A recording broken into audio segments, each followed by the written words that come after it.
कन्यादान किया था, कठपुतली दान नहीं। माहिरा को बचपन से ही बहुत शौक था मेकअप का। मेकअप की उस आदत ने उसको ना जाने कब मेकअप आर्टिस्ट बना दिया। अपनी कॉलोनी की मेकअप आर्टिस्ट से शुरू हुई उसकी यह जिंदगी ना जाने कब एक बड़े ब्यूटी पार्लर के रूप में निखर गई। किसी को एहसास भी नहीं हुआ कि उस दौरान छोटी सी पहल बड़े मुकाम तक ले आई थी। माहिरा को स्वाभाविक था कि ग्राहक को सजने संवरने की छवि उनको सबसे पहले खुद में गढ़नी होती थी। आकर्षक व्यक्तित्व की मालिका ब्यूटी पार्लर चलाए तो चार चांद जुड़ जाते हैं। ब्यूटिशियन की प्रोफेशनल लाइफ में माहिरा का यही पल्स पॉइंट था कि अपने करियर में नॉनस्टॉप गति पकड़ी तो माहिरा की उम्र में भी 28 की उम्र और अभी तक किसी भी लड़के के लिए राजी नहीं हुई है।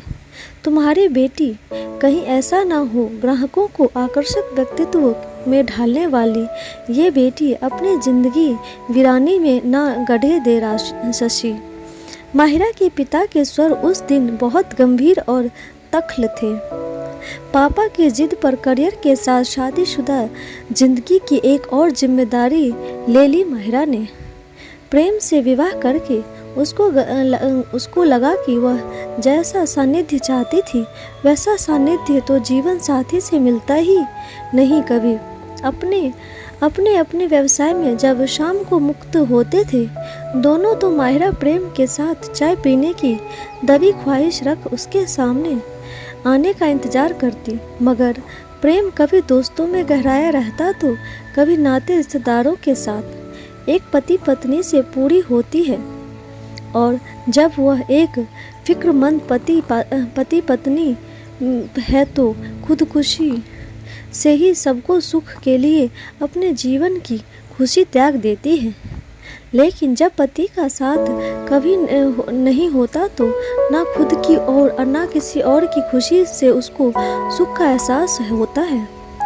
मन में जिंदगी को लेकर महसूस होती घुटन माहिरा की जिंदगी, परिवार, व्यवसाय सब पर असर कर रही थी। मायके वालों से बेटी दूर होती है मगर कब बेटी से जुड़े पुराने एहसास और जज्बात माता पिता भूल जाते हैं। माहिरा की आदतें, व्यवहार आज भी उसके मम्मी पापा को याद ही था। यही वजह थी विक्रांत जी ने पत्नी शशि को कहा, बहुत दिन से माहिरा का फोन नहीं आया है, चलो चलकर ही पूछ आते हैं उसका हाल। वहां पहुंचने पर बेटे को कमजोर देखकर उसका बुझा हुआ चेहरा पाकर उनका मन टूट सा गया और वो बोला, आज दिमाग में फिर से आ गई माहिरा के पिताजी के दिल में। जब वह करियर बना रही थी, बेटी को शादी करके घर बसाने के लिए दबाव दे रहे थे, आज उनको लगा जैसे अपनी बेटी की ख्वाहिशों के कातिल पिता हो। वो खुद सोच विचार कर बेटी के हालात जानने लगे। हाथ पकड़कर बेटी का खुद के सिर पर हाथ रखकर सच बात बोलने की यह बात कह दी। पिताजी से मन को जो एहसास हुआ माहिरा को अपनेपन का, उसके चलते उसने उनके पति और ससुराल से उपेक्षित सहयोग न मिलने की बात बता दी। पिता को अनुभवी बेटी के साथ उसके ससुराल का व्यवहार अखर रहा था। बेटी का सम्मान बांध उसे ले जाने लगे अपने साथ तो प्रेम सवाल जवाब करने लगा। माहिरा के पिता ने कुछ नहीं सुनी और पलटकर कहा, कोई भी माता पिता अपनी बेटी को बोझ नहीं समझते हैं, उसकी खुशी की खातिर ही उसका ब्याह करते हैं। लेकिन किस्मत के हाथों उसकी जिंदगी सौंपकर उसे मुंह तो नहीं मोड़ सकते हैं ना। आखिर कन्यादान करते हैं हम, ना कि कठपुतली दान करते हैं कि जैसा चाहो ससुराल वाले वैसा नाचा ले।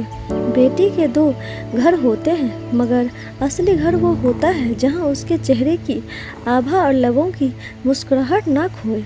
यह कहकर माहिरा के पिता उसको मायके ले चलते हैं उसकी ज़िंदगी का अक्स बचाए रखने के लिए। दोस्तों, आपको ये कहानी कैसी लगी कमेंट बॉक्स में ज़रूर बताइएगा और लाइक शेयर सब्सक्राइब जरूर कीजिएगा। धन्यवाद।